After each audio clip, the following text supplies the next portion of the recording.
El libro de Gálatas es probablemente la carta más antigua que escribió el apóstol Pablo. Probablemente. Siempre que hablemos de fechas, y creo que en algunas oportunidades se lo he enseñado, que hablemos de fechas de los libros de la Biblia, no podemos ser enfáticos en esta fecha se escribió, porque hay discrepancia de años. Por eso siempre se habla entre este y este otro año, y no puntualmente diciendo este año se escribió. Cuando hablemos de libros de la Biblia, son fechas aproximadas. Existen algunos que postulan una fecha más tardía. Aproximadamente postulan que el libro de Gálatas se escribió por ahí, por el año 54 o 55 después de Cristo. Y de ser así, si se hubiese escrito en esa época, el libro de Gálatas vendría siendo contemporáneo con las cartas que Pablo le escribió a los romanos, segunda de Corintios, a los filipenses, etcétera. Serían contemporáneos, cartas que compartían con Gálatas ideas similares. Si nosotros leyésemos juntos Romanos, luego Segunda de Corintios, leyésemos el libro de los Filipenses y Gálatas todos juntos como cartas, nos daríamos cuenta que tienen muchas cosas en símil. Por lo tanto, no escapa de cierta verdad el hecho de que tal vez puede haber sido entre estos años, 54 o el 55 después de Cristo. Pero lo más seguro, de acuerdo a varios sucesos importantísimos en la historia de la Iglesia, es que este libro haya sido escrito antes. Porque si hubiese sido escrito en esta época, estaríamos hablando más o menos del periodo en el cual en el libro de los Hechos, si no me equivoco, capítulo 15, se produce un concilio en Jerusalén donde se juntan todos los apóstoles a tratar el tema precisamente de los gentiles o de los creyentes no judíos. Cuando se habla de gentiles, recuerde siempre que son los creyentes cristianos convertidos, pero que no eran judíos de nacimiento. O sea, nosotros también vendríamos siendo los gentiles cuando usted los lee en la Escritura. Entonces, si se hubiese escrito este libro, por eso es importante todo esto que le estoy puntualizando, porque aquí hay un aspecto súper importante. Si se hubiese escrito más o menos en la época que algunos puntualizan 54, 55 después de Cristo, causa curiosidad que justo en esa época, entre esos años, se produce el concilio en Jerusalén entre los apóstoles para tratar el tema de los gentiles y darles libertad en cuanto a su vida cristiana, su nueva vida en Cristo, porque estaba el problema de los que querían judaizarlo, y ya vamos a entrar a ese punto. Por lo tanto, si usted lee Gálatas, en ninguna parte se menciona este concilio, y siendo algo tan trascendental, los que estudian al respecto de los libros de la Biblia consideran que debiese ser algo que, si está relatado en Hechos, estuviese relatado también en el libro de Gálatas, si es que se hubiese escrito en esa época. ¿Por qué? Porque el libro de Romanos por ahí menciona ciertas cosas de estos acuerdos a los que llegaron, Corintios, los mencionan, pero Gálatas no habla de nada de eso. Por lo tanto, la gran mayoría consideran que Gálatas debió haber sido escrito un poco antes, y entonces estaríamos hablando de la carta más antigua del apóstol Pablo, escrita aproximadamente por el año 49 después de Cristo. Gálatas, todos los libros, si usted le gusta estudiar la palabra, todos los libros tienen un contexto, no se escriben porque sí, porque no son. Nosotros tenemos que sacarnos de nuestra cabeza, y siempre que algunos me preguntan cosas respecto a ciertos libros, como por ejemplo Apocalipsis, que es un libro súper controversial en algunas cosas, siempre tenemos que entrar en contexto de por qué se escribió, a quién se escribió, en qué momento se escribió, a quiénes, qué personas, quiénes estaban en la iglesia en la época que se escribió el libro, qué estaba pasando en la iglesia que decidieron escribir ese libro. Entonces, es muy arrogante de nuestra parte pensar que estos libros fueron escritos especialmente para nosotros, porque no fue así. Estas cartas fueron escritas, partiendo por Gálatas, a muchas iglesias que estaban en la provincia de Galacia. No es una iglesia que se llame los Gálatas, era una provincia muy grande que estaba llena de iglesias, y todas las situaciones que estaban viviendo presionan espiritualmente al apóstol Pablo para escribirles esta carta. Por lo tanto, cuando usted pesque un libro de la Biblia, no lea suelto. Siempre trato de instar a que estudiemos la palabra, no solo que la leamos, estudiémosla, profundicemos en ella.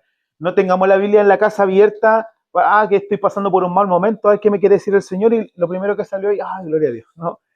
La Biblia es para estudiarla, es para meditar en ella. Eso dice la palabra, dice, De día y de noche, dice, meditarás en ella. David dijo que la palabra era como la miel a su boca. Eso debe en algún momento convertirse en la palabra de Dios. Cuando profundizamos en ella, hay cosas que encontramos que son gloriosas. Como hoy día estudiando encontré algo y hice así. Pero quedó ahí para estudiarlo. Porque a veces no nos damos cuenta como un libro nos lleva a otros lugares y nos empezamos a encontrar con cosas tremendas. Por lo tanto, tenemos que entender por qué se escribió esto. Y esta carta de Gálatas se escribió para responder a problemas específicos que estaban viviendo iglesias particulares con el fin, y con el fin de entender esta epístola, es esencial que tengamos un conocimiento por lo menos parcial, porque no podríamos hoy abarcar todo eso porque no me va a dar el tiempo, pero un conocimiento por lo menos parcial de la situación que provocó que Pablo escribiera esta carta. Y esta carta es compleja porque nos muestra un suceso triste que se repite a lo largo de la historia de la iglesia. Y es esos que tienen una revelación mayor.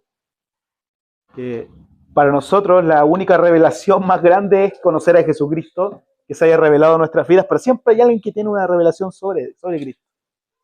Y eso pasaba en esta época y sigue pasando en distintos lugares.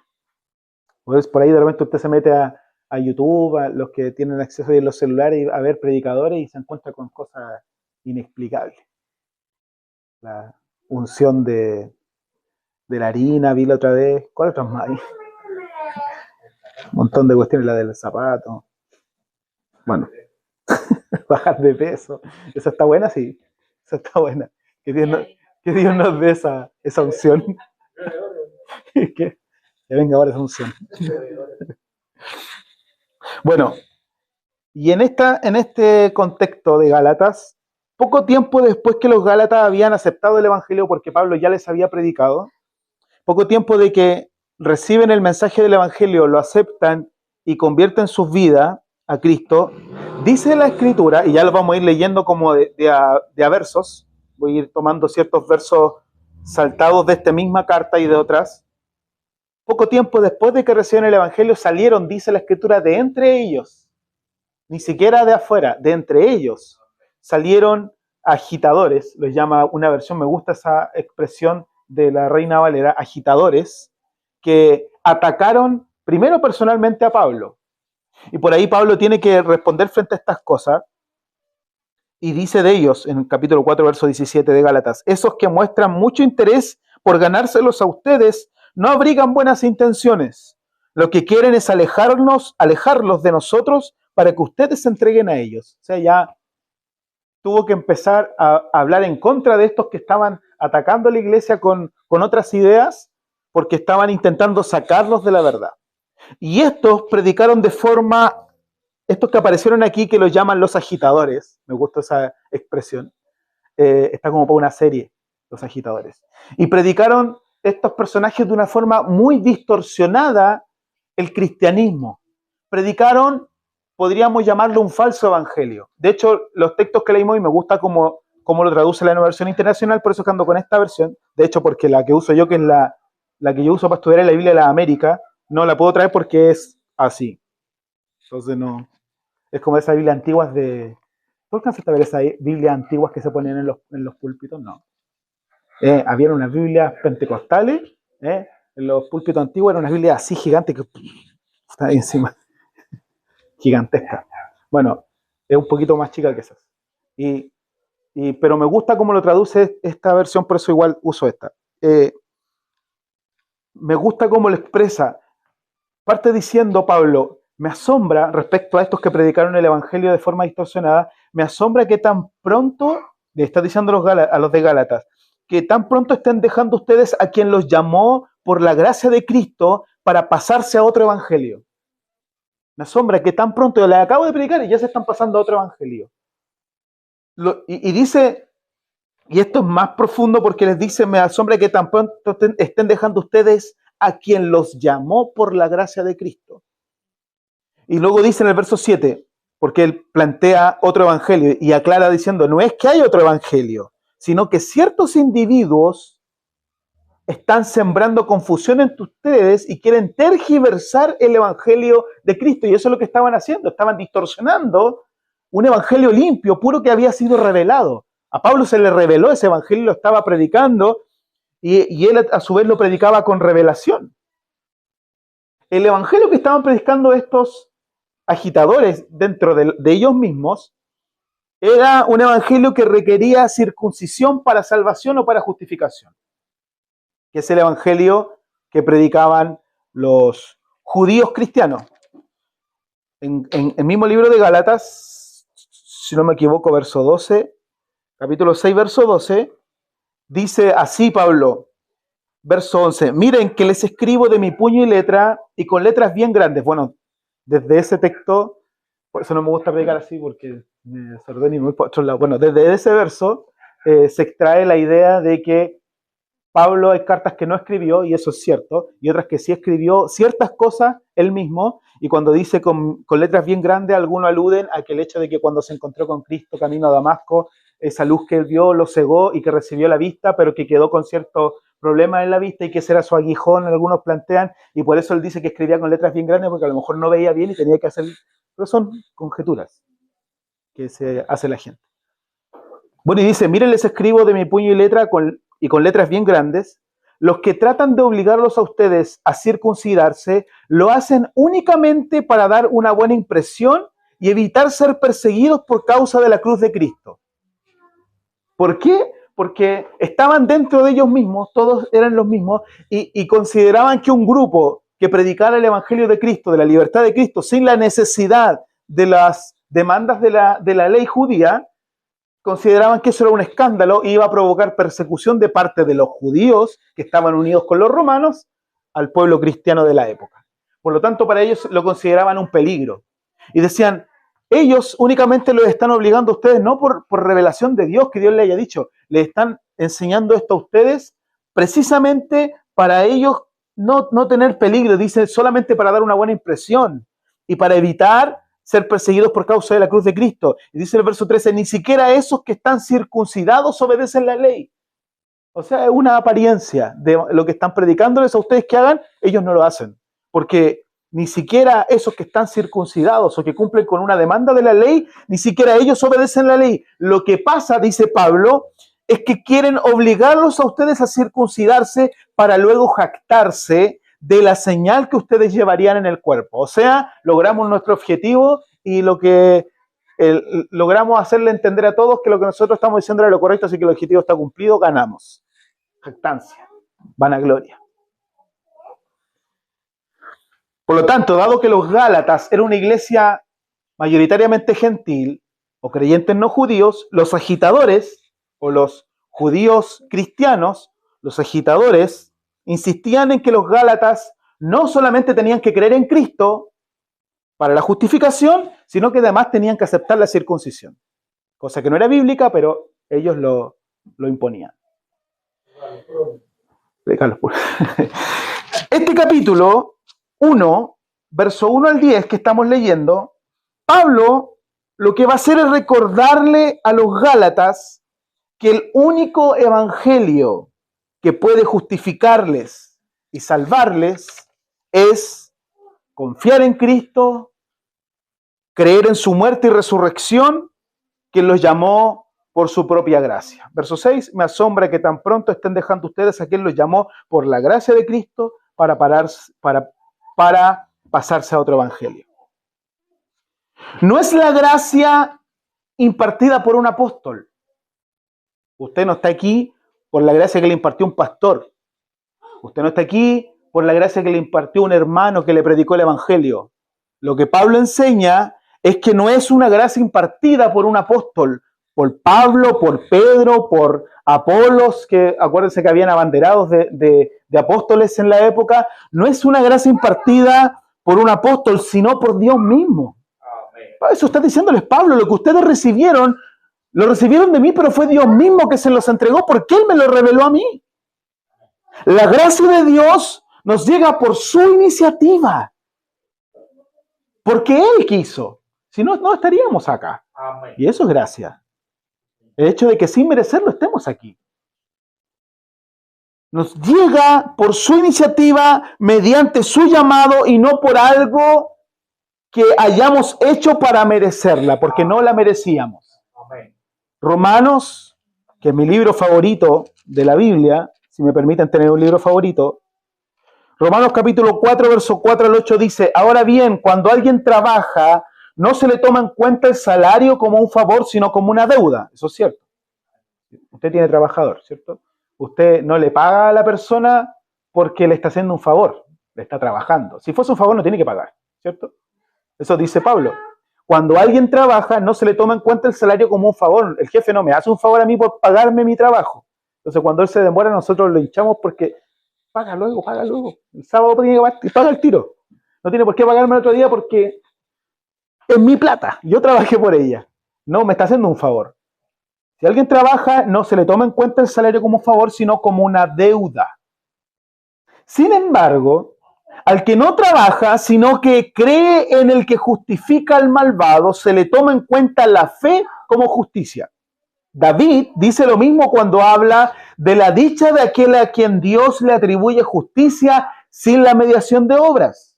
Dice David: dichosos aquellos a quienes se les perdonan las transgresiones y se les cubren los pecados. Dichoso aquel cuyo pecado el Señor no tomará en cuenta. ¿Por qué? No sé. Por gracia. Porque debiese tomarlos en cuenta. Y David dice: es dichoso aquel a quien Dios lo mira que está en transgresión, en pecado, pero lo perdona. Dichoso.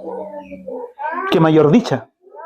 Que siendo pecadores, el Rey del universo nos llame y nos perdone y nos ofrezca su gracia. Tal como en los tiempos de Pablo, ya estoy finalizando los apuntes, tal como en los días de Pablo, donde habían agitadores intentando trastornar el verdadero evangelio, los judaizantes, hoy en día, también muchos intentarán apartarte de la verdad que solamente es en Cristo. No hay otra verdad. No existe. Si usted viene a alguien a predicarle de otro Dios, rechácelo. Porque la única verdad bíblica es Cristo Jesús. No es el pastor, no son los líderes, no son otros dioses, no son esos apóstoles que se creen casi Jesucristos chicos. La única verdad es una. Jesús dijo en Juan 14:6: yo soy el camino, la verdad y la vida. No hay más. Nadie viene al Padre si no es por mí. Yo soy el camino y yo soy la verdad. No una verdad, soy la verdad. Por lo tanto, muchos en este tiempo, tal como lo intentaron hacer los judaizantes en la época de Pablo, tal como lo intentaron hacer otros grupos en la época de Cristo, tal como en esa época, en este tiempo muchos van a intentar apartarnos de la verdad que solamente es Cristo.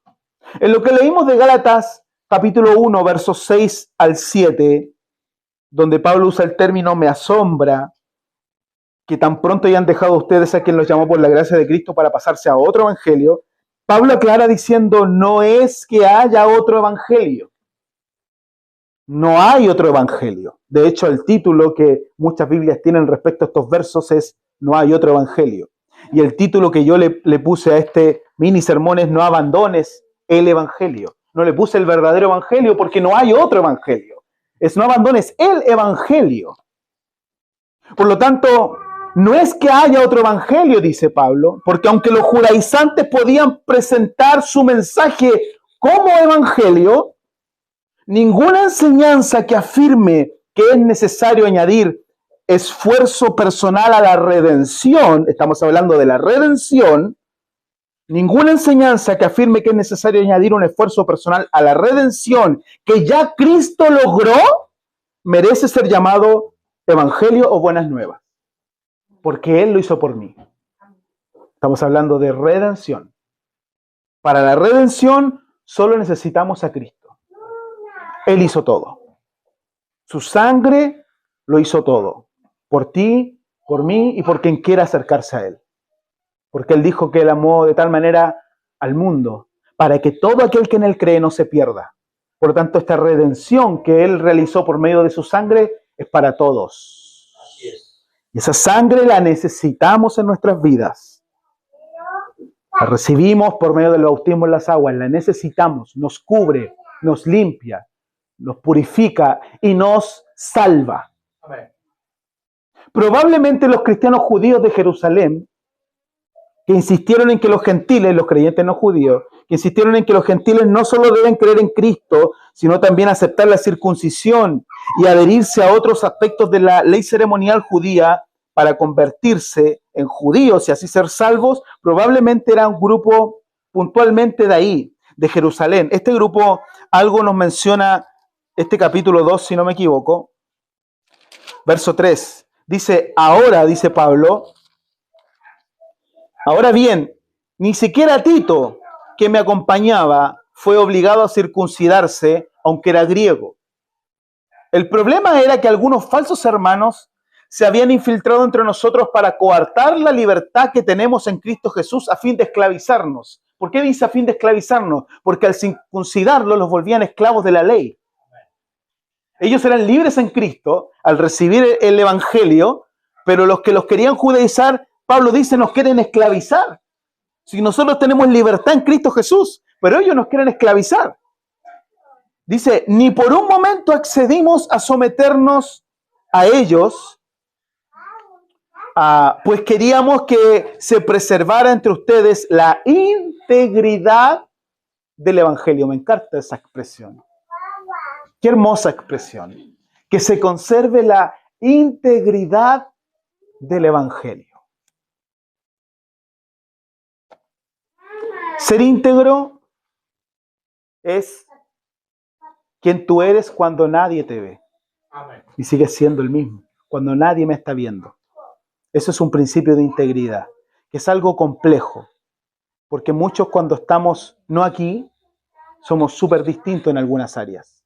Y ser íntegro debe lograr que en cada área de nuestras vidas logremos esa honestidad, esa limpieza, que no la vamos a lograr nosotros, la logra Cristo en nosotros. Según lo que nos está enseñando Pablo en Gálatas, y Dios nos permita un poco más adelante poder continuar con los versos que siguen, que son maravillosos, aquellos que añaden algún requisito adicional para la salvación, aparte de la fe en Jesucristo, sin importar cuán excelentes sean sus credenciales, distorsionan el Evangelio y lo convierten en algo completamente distinto. Los predicadores del falso Evangelio, según lo que dice Pablo, están bajo la condenación de Dios. Estos agitadores querían provocar que los nuevos creyentes abandonaran el Evangelio. Querían que se mantuvieran esclavos.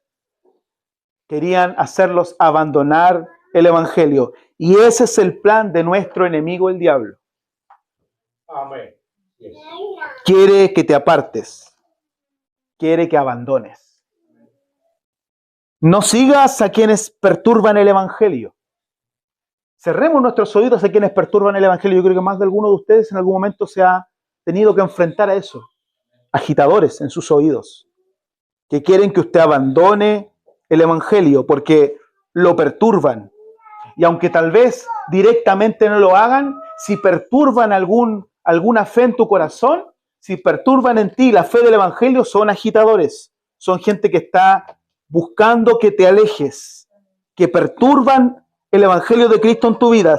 Ellos, según Pablo, ya tienen su paga. Nosotros sigamos a Cristo. Él es lo único importante. Jesucristo. Todo lo que Cristo nos lleve a hacer es lo importante. Todo. Algunos dicen, a mí me preocupan cosas cuando hablo del Evangelio. Me preocupan cosas como cristianos que están muy preocupados de... No sé si usted los ha visto, yo creo que sí. O tal vez usted ha sido uno de esos, espero que hoy se arrepiente y salga de ahí. De, pastor, a mí me ha tocado. Esto es pecado. Pastor, ¿esto lo puedo hacer? ¿O qué tan cerca puedo estar de eso? O, pastor, si total, un poco de vino no me va a hacer mal, no me voy a curar, sé controlarme. Es que un poquito de acá tampoco me va a hacer mal, porque como yo antes lo hacía, yo sé hasta dónde puedo llegar. Entonces, cristianos preocupados de qué tanto pueden hacer sin que sea considerado pecado. Y eso es peligroso porque es una distorsión del Evangelio. Porque el verdadero Evangelio de Cristo produce libertad. Y si yo estoy preocupado qué tan cerca puedo estar de ciertas cosas, aún no soy libre. Porque mi verdadera preocupación no debiese ser qué tan cerca, y esto lo aprendí hace muchos años de un pastor querido, que es el pastor Gadiel Cáceres, que hoy no está con nosotros, está en Valparaíso. Él decía, no importa, la pregunta no debe ser qué tan cerca puedo estar del pecado, sino cuán cerca puedo estar más de Dios. ¿Cuánto más me puedo acercar a Él? ¿Qué tan más cerca puedo estar de vivir esa integridad del Evangelio en mi vida? Porque cuando me estoy preocupando de qué tan cerca puedo estar de cosas, si serán o no serán, si tan mal no le hace agua al pescado, dicen, ¿cierto? Si estoy preocupado de qué tan cerca puedo estar de otras cosas que tal vez a Dios no le agraden, si tal vez a Dios no le agraden, ese beneficio de la duda, me debiese responder inmediatamente que mejor no lo haga. Amén. Por lo tanto, los agitadores del Evangelio no solamente son los que me van a venir a decir, hermano, sabe que están predicando una doctrina en su iglesia que no es la correcta, sálgase. Esos son una secta, no les crea. Esos no son solamente los agitadores del Evangelio de Cristo. Los agitadores son también aquellas situaciones que perturban tu vida y que te quieren hacer salir de la integridad del Evangelio de Jesucristo. Todas esas situaciones que vivimos diariamente que nos quieren hacer perder esa integridad del Evangelio que debemos vivirla a diario. Todas esas cosas debemos evitarlas, debemos alejarnos para que Cristo sea el centro de nuestras vidas en todo y que podamos lograr, como en algunos momentos yo se los prediqué, llegar a tener en nuestro corazón y en nuestra mente la pregunta, ¿qué haría Cristo en mi lugar? ¿Iría para allá? ¿Se juntaría con ellos o con ellas? No, es que yo les voy a predicar el Evangelio. Mentira del diablo. Usted no va a predicar el Evangelio. Es que Cristo estaba cerca de los pecadores, sí, pero Cristo estaba cerca de los pecadores y les predicaba el Evangelio, compartía con ellos, pero predicaba las gratas nuevas. Predicaba las buenas nuevas, donde Cristo iba, predicaba el Evangelio. Pregúntese, cuando usted va, no sé a quién le estoy hablando, pero cuando usted va, ¿predica el Evangelio? Si es así, vaya. Rescata a los necesitados. Comparta con ellos para que lo sientan parte de ellos y pueda predicarles de alguna manera el Evangelio. Hágalo, sea parte de ellos, pero para predicarles, para tener acceso a hablarles de la palabra de Dios. Pero si va a ir para compartir de lo mismo, no vaya, evite. Amén. El Evangelio que debemos vivir debe ser lo que dice el apóstol Pablo, un Evangelio íntegro. Un Evangelio íntegro. ¿Por qué? Porque Pablo dice, quiero que sepan, hermanos, que el Evangelio que yo predico no es invención humana, no lo recibí ni lo aprendí de ningún hombre, sino que me llegó por revelación de Jesucristo. No es cualquier cosa lo que hemos recibido. Cuidémoslo. Y roguemos al Señor que nuestro enfoque sea siempre Él. Estar más cerca de Él, conocerle más a Él y aprender a vivir ese evangelio que hoy estamos escuchando, ese evangelio íntegro, limpio, puro, que solo es Él. Todo lo que Él quiera que yo haga, todo lo que su presencia me transmita hacer, es parte del evangelio íntegro. Yo no hago las cosas para que Él me ame más porque sé cuánto me ama, pero ese amor que Él pone en mí, ese Cristo viviendo en mi vida me va a llevar a hacer cosas que Él quiere que haga. Y eso va a ser vivir un evangelio limpio, un evangelio puro, íntegro, honesto, sincero conmigo mismo.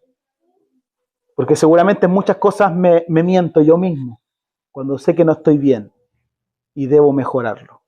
Amén. El Señor va a abrir el camino. Nos cuesta, el Señor va a abrir el camino. Hasta hoy no he podido, el Señor te va a abrir el camino. Él abre caminos donde tú no los ves. Él los abre. De par en par. Y nos permite vivir como Él quiere que vivamos por amor de su nombre. ¿Cuántos creen que hay muchas cosas que necesitamos mejorar? Amén. Amén. Amén. Quiero invitarle que, puestos de pie, podamos hacer una oración juntos. Sé que a veces hay cosas que son difíciles de enfrentarlas en el día a día. Todavía estamos luchando con nuestro carácter, que todos los días me traiciona, mi carácter. Y ¿sabe qué? Hay un problema ahí, que Cristo no va a cambiar tu carácter, porque Él te hizo así. Lo que Él va a ayudarte es a controlar tu temperamento, que no es lo mismo. No es lo mismo. Mi carácter es como Dios me hizo, y Él trabaja conmigo de acuerdo a mi carácter. Pero cómo yo reacciono frente a mi carácter es lo que Él me va a ayudar a controlar. Por eso hablamos del temperamento, cuando es muy agitado, cuando yo llego a la casa y llego enojado y no pesco a nadie, eso Dios tiene que verme controlarlo, ¿sí? De repente yo llego enojado, no voy para pies, no quiero hablar con nadie, no me hables. Y después uno reacciona, Señor, transfórmame en este minuto, te cambia y vuelves a la rutina. Hay cosas que nos pasan en el día a día si somos de carne y hueso, y las vamos a seguir viviendo. O sea, te vas a seguir enojando, vas a seguir discutiendo, peleando, vas a seguir equivocándote, vas a seguir dando el paso equivocado. El punto es que logres volver de ahí, inmediatamente, volver de ahí y que Cristo te restaure. Y eso lo necesitamos todos los días. Amén.